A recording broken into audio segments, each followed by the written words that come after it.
पहले ही स्टार्ट करने से पहले एक डिस्क्लेमर दे देता हूँ कि आप इस कहानी से काफ़ी रिलेट करने वाले हो। कहानी ऐसे स्टार्ट होती है कि एक बंदा है, उसने यूट्यूब पे वीडियोस देख के ट्रेडिंग वगैरह करना स्टार्ट कर दिया।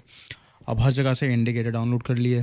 डाउनलोड मतलब ऐसे इनके उसने देखना चालू कर दिया, जैसे कि RSI हो गया, MACD हो गया, मूविंग एवरेज हो गया, क्रॉसओवर्स और यही सब।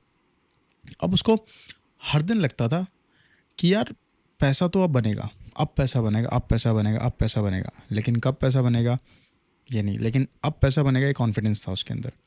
लेकिन जब मार्केट उल्टा चल जाता था तो उसका अकाउंट फिर से ब्लो हो जाता था, मतलब कि रेड हो जाता था।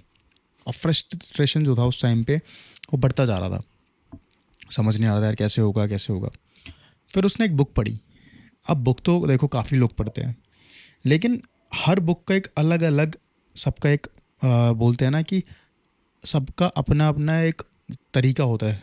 कोई अच्छे से पढ़ाता है और ऐसी बात नहीं है, सब अपने उसमें उस बुक में सब अपना एक्सपीरियंस ही शेयर करते हैं। अब किसी को एक बुक से ही काफ़ी समझ आता है, कोई 10 बुक पढ़ने के बाद भी उसी चीज़ पे अड़ा रहता है। अब मेन चीज़ ये है कि तब तक आपने इम्प्लीमेंटेशन नहीं किया तो आपका, चाहे आप 100 बुक पढ़ लो या एक बुक पढ़ लो, उसका फ़ायदा ही नहीं है। इम्प्लीमेंटेशन तब तक आप उसको रियल लाइफ में नहीं कर रहे हो तो कोई उसका फ़ायदा नहीं होगा। और एक चीज़ ये जान लेना कि जो ट्रेडिंग का रियल सीक्रेट है ना, वो इंडिकेटर्स यूज़ करने में नहीं है, बल्कि जो प्राइस की कहानी में छुपा है वो है, मतलब कि प्राइस एक्शन। अब एक बुक है price action by Sunil Gurjar. तो इसके बारे में मैं बताता हूँ आपको कि मार्केट हमेशा आपको एक सिग्नल देता है। इसको ध्यान से सुनना कि एक सिग्नल देगा आपको, बस आपको वहाँ पे समझना है, वहाँ आना चाहिए प्राइस एक्शन। मतलब कि आपको जैसे कैंडल स्टिक्स हो गई ना, यहाँ सपोर्ट मिल रहा है, यहाँ रेजिस्टेंस मिल रहा है, तो ये मार्केट का स्ट्रक्चर है। और ये तीन चीज़ें अगर आपने मास्टर कर ली, कैंडल स्टिक्स, सपोर्ट, रेजिस्टेंस, तो फिर देखो आप कुछ भी कर सकते हो। अब बहुत सारी अगर इतना ईजी होता जितना ईजिली मैं बोल पा रहा हूँ तो हर कोई नहीं कर लेता, है ना। अगर आपने इन तीन चीज़ों को ये मास्टर कर लिया तो आपको देखो ना तो किसी इंडिकेटर की ज़रूरत पड़ेगी ना किसी चीज़ की ज़रूरत पड़ेगी। अब जो ये बंदा है इसने सीखा कि कैंडल स्टिक सिर्फ रेड और ग्रीन लाइंस नहीं हुए, वो एक साइकोलॉजिकल एक बिहेवियर शो करती है। हर कैंडल्स, जो भी जितने भी कैंडल है ना आपकी, रेड बन रही है, ग्रीन बन रही है, बायर्स और सेलर्स की फाइट का एक रिजल्ट होता है। अब कहीं कहीं पे देखो कोई कहता है कॉम्प्रोमाइज़ हो गया, कोई कहता है कुछ हो गया, लेकिन जो ये कहानी है बहुत लंबे तरीके से दिखाती है। एक, अब जैसे कि एक लंबी ग्रीन कैंडल बनती है और रेजिस्टेंस के ऊपर बनती है, तो इसका मतलब क्या होता है कि वहाँ पे बायर्स अपना हक जमा रहे हैं, मतलब बायर्स स्ट्रांग हो रहे हैं। फिर जब एक बड़ी रेड कैंडल बनती है जो सपोर्ट को तोड़ती हुई निकल जाती है, इसका मतलब क्या होता है कि सेलर्स ने वहाँ पे कंट्रोल ले लिया है, सेलर्स मार्केट में आ गए और बहुत ही एग्रेसिवली यहाँ से सेल कर रहे हैं। मतलब हर कैंडल की एक कहानी, अपनी कहानी सुना रही होती है। So that is the way वो अपने आप में अपने आप को प्रेजेंट करती है। और हम सबको इस बारे में पता ही है, मोस्टली लोगों को पता ही होता है इसके बारे में जो भी ट्रेडिंग में होते हैं। अब सपोर्ट और रेजिस्टेंस को जो सुनील गुर्जर है गेम के रूल की तरह कहते हैं। अब वो क्या है कि जैसे कि आपने क्रिकेट खेला होगा कभी, तो क्रिकेट में बाउंड्री होती है, वैसे ही प्राइस चार्ट्स में भी बाउंड्रीज होती हैं। पता था आपको? वेल, अब प्राइस चार्ट्स में बाउंड्री कैसे होती है कि अगर मान लो स्टॉक बार बार बार बार एक लेवल से नीचे गिरकर वापस ऊपर उठ रहा है, गिरा उठा, गिरा फिर उठा, फिर गिरा फिर उठा, तो मतलब आप ये लगा लो सपोर्ट है। अब जैसे कि हम लोग दो पैरों पे खड़े होते हैं, अगर हमारे नीचे से ज़मीन निकल जाए तो हम और नीचे गिर जाएंगे, करेक्ट। तो यही हमारा सपोर्ट होता है जहाँ पे हम खड़े हैं। अब क्या होता है यहाँ से, जब आप छत के ऊपर तो जा नहीं सकते हम, मतलब अगर मैं जंप करूँगा तो छत को टच करके वापस आ जाऊँगा, छत को टच करके वापस आ जाऊँगा, तो ये हमारा छत हमारा रेजिस्टेंस हो जाता है। बहुत ही सिंपल तरीके से बता रहा हूँ। और जब ये लेवल देखो क्या होता है कि ब्रेक होने लगते हैं, मान लो सपोर्ट ब्रेक हुआ, रेजिस्टेंस ब्रेक हुआ, तो एक बड़ा मूव आता है वहाँ पे। अब इस बात को बहुत समझना, क्योंकि बड़ा मूव दो चीज़ें होती है, एक तो कन्फर्मेशन देता है आपको वहाँ से कि सपोर्ट ने अगर वो करा, ब्रेक किया, तो वहाँ पे ब्रेक डाउन हो गया, ठीक है। सब वहाँ पे क्या हुआ, नीचे चला गया, तो वहाँ पे स्टॉप लॉस हिट होता है। तो जब वो स्टॉप लॉस हिट होता है लोगों का, और ज़्यादा उसको लिक्विडिटी मिलती है, क्योंकि मोस्टली जो सेलर्स होते हैं, बायर्स होते हैं, वो सपोर्ट एरिया पे वेट कर रहे होते हैं, कोई नई पोजीशन बनाते हैं, बहुत सारी चीज़ें होती हैं। तो इसलिए 2 चीज़ें बहुत ज़्यादा इंपॉर्टेंट रोल प्ले करती हैं। तो अब जो ये बंदा था, इसने समझा कि यार सिर्फ इंडिकेटर के सिर्फ जैसे इंडिकेटर के सपोर्ट रेजिस्टेंस पर ही ट्रेड करके अपना पहला बड़ा प्रॉफिट उसने बना लिया। इमेजिन। अब वो किस तरीके से बनाया कि उसने बस 2 ही चीज़ें देखी। जो इम्पोर्टेंट चीज़ है ना, उस पर उसने फोकस किया, वो है रिस्क मैनेजमेंट। अब हर ट्रेडर की यही गलती होती है, बहुत सारे ट्रेडर्स यही गलती करते हैं कि प्रॉफिट के पीछे भागते हैं लेकिन रिस्क कंट्रोल करते ही नहीं है। होता है ना कि मान लो किसी ने 10,000 रुपये प्रॉफिट बना लिया एक दिन में। अब 10,000 रुपये प्रॉफिट बना लिया तो अब आपको वो जो डिसिप्लिन होगा वो कैसे होगा? वो डिसिप्लिन होगा ऐसे करके कि बहुत लोग कहते हैं स्क्रीन छोड़ दो और ये कर दो, और वो सही कहते हैं, क्योंकि जितने भी लोग कहते हैं यार वो अपने एक्सपीरियंस से बोल रहे होते हैं। ये नहीं है कि कोई ऐसे ही उठा के बस हाँ स्क्रीन छोड़ दो, नहीं। क्योंकि साइकोलॉजिकली आपको लगता है कि एक तो आपका कॉन्फिडेंस लेवल हाई होता है उस टाइम पे, तब आपको लगता है कि यहाँ से अगर मैंने 10 बना ली तो आज तो मैं 50 ही बना सकता हूँ। फिर वो 10 से आप 20 भी कर दोगे, फिर आपको लगेगा कि हाँ मैं और यहाँ से ज़्यादा बढ़ सकते हो। कि जब प्रॉफिट में होता है तो अब मेन चीज़ है लर्निंग स्टेज आपकी कहाँ होती है, तब आप डाउन साइड पे, अभी आप लॉसेस बना रहे हो। अब मैं कहता हूँ कि आपने पहले दिन से आके प्रॉफिट्स बनाते, तो जो वो लर्निंग उस टाइम पे मिली थी लॉसेस के टाइम पे, क्या वो आज मिलती? भले ही आप आज 50% आप चाहे प्रॉफिट पे हो, कहीं पे भी हो, नहीं मिलती ना। क्योंकि जब हम एक स्ट्रगल से गुजर रहे होते हैं तो उसी टाइम हमारे 2 चीज़ें होती है, तो हम छोड़ देते हैं या तोड़ देते हैं, या छोड़ देते हैं या तोड़ देते हैं। अगर आपने तोड़ दिया तो बहुत ही बढ़िया चीज़ है, और छोड़ना तो फिर उसके बारे में खैर बात ही क्या करनी है। तो इस तरीके से ही आप इस चीज़ को समझ सकते हो। जो सक्सेसफुल ट्रेडर है, जो अपना लॉस को छोटा रखे और प्रॉफिट को ग्रो होने दे। अब कहने में तो बहुत ज़्यादा इजी होता है ये, लेकिन इम्प्लीमेंटेशन में बहुत अच्छा खासा लग जाती है।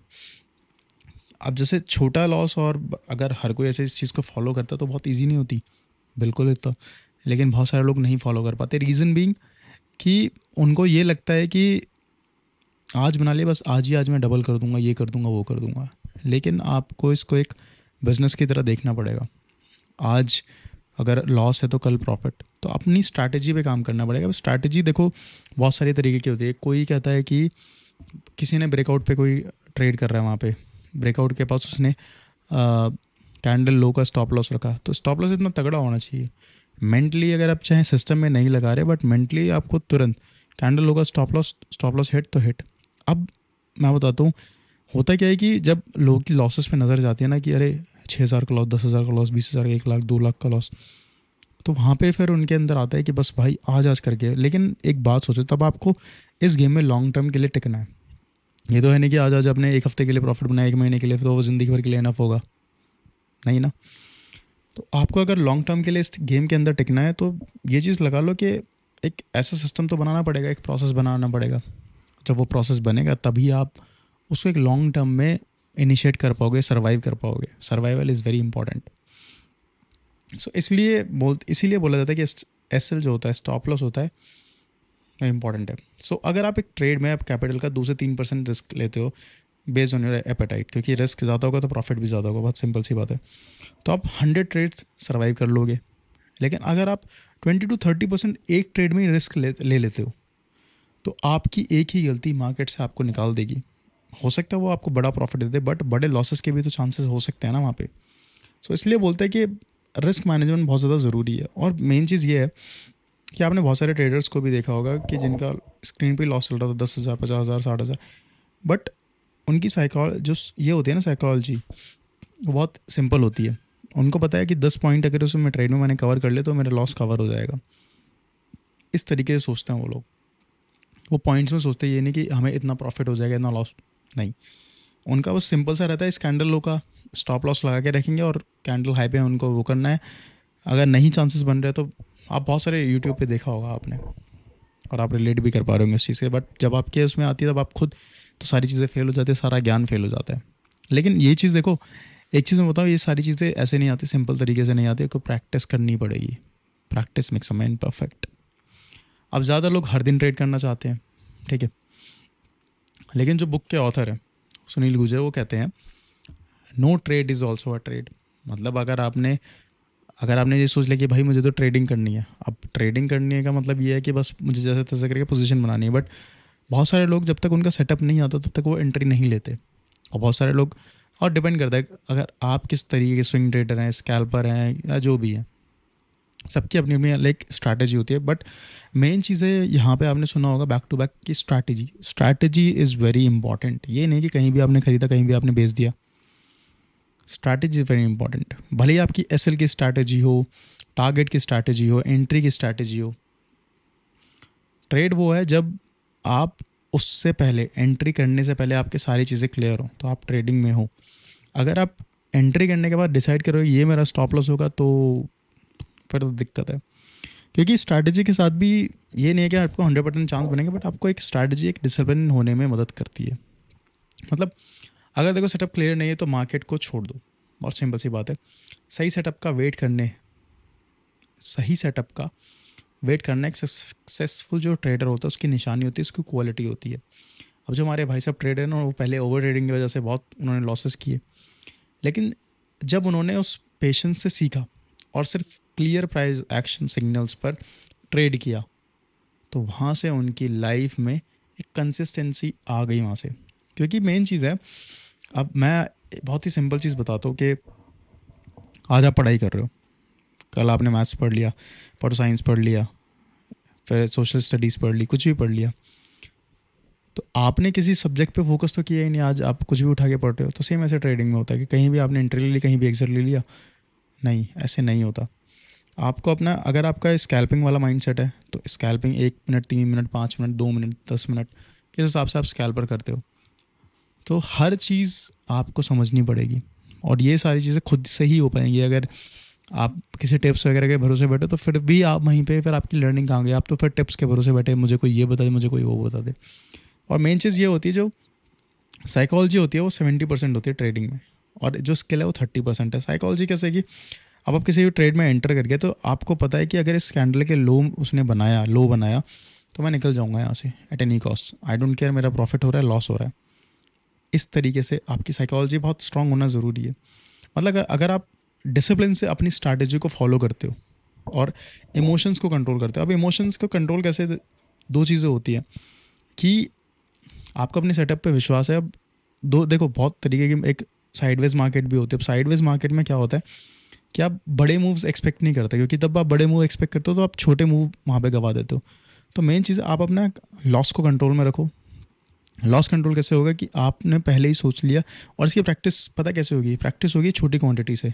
छोटी क्वांटिटी से बार बार बार बार बार बार बार बार आप, आपका ऐसे लोट रहा है, हिट हो रहा है, लेकिन आपका कहीं ना कहीं डिसिप्लिन भी बन रहा है। आपको गुस्सा आता होगा यार, ऐसे लेट हो गया, बट यही चीज़ यार धीरे धीरे करके जो SIP करते हो वो भी तो लॉन्ग टर्म में आपको प्रॉफिट देती है।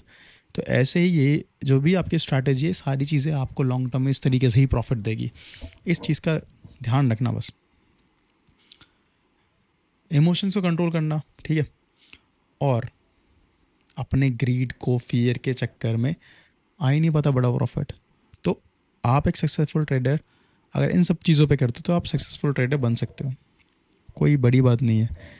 लेकिन प्राइस एक्शन आपको वही क्लैरिटी देता है जो इंडिकेटर्स कभी दे ही नहीं पाते। देखो मेरे हिसाब से इंडिकेटर्स क्या होता है, जो कहानी घट गई है पास्ट में, फ्यूचर तो नहीं दिखाएगा वो, बट जो कहानी, और हर चीज़ें, कैंडलस्टिक्स का भी सेम है, इंडिकेटर्स का भी सेम है। कोई मूविंग एवरेज दिखाएगा, कोई MACD दिखाएगा, RSI दिखाएगा, बहुत तरीके की होती है। बट मैं ये बोलना चाहूँगा एंड में कि जो प्राइस एक्शन ट्रेडिंग का सिंपल मैसेज है, इंडिकेटर से डिपेंडेंसी छोड़ो, बाय सिग्नल, और ये मुझे खुद समझ नहीं आता इंडिकेटर, सच बताओ तो, बट मेरा प्राइस एक्शन वाला बहुत ज़्यादा माइंडसेट बोलता है। और अपना दिमाग आँख बंद करके ट्रेन करो, इसी चीज़ पे करो। मार्केट की असली जो लैंग्वेज होती है ना, उसको सीखना बहुत ज़्यादा ज़रूरी है। और वो लैंग्वेज पता है क्या है? Price action. अगर आप कैंडल्स, सपोर्ट, रेजिस्टेंस और ट्रेंड ये अच्छे से समझ लिया ना आपने, तो वाहवाही हो जाएगी। तो मार्केट आपके लिए एक ओपन बुक बन जाएगा, बिल्कुल उसी हमारे दोस्त ट्रेडर की तरह। तो आप भी इंडिपेंडेंट बन जाओगे बिना किसी टिप्स प्रोवाइडर के। अपने आप डिसीजन खुद के ले सकते हो और लोगों की हेल्प भी कर सकते हो। और वहीं एक जो ट्रेडर के लिए ना सबसे बड़ी वही सक्सेस है, दैट इज़ फ्रीडम। और 26 सब्सक्राइबर हो गए हैं, ठीक है, congratulations to you and to me. 26 हो गए हैं, देखते हैं और आगे कितने लेके जा सकते हैं हम। लेके तो जाना ही है। बढ़िया कंटेंट लाइफ को बेटर बनाने के लिए, हर चीज़ के लिए सब्सक्राइब करो अभी के अभी।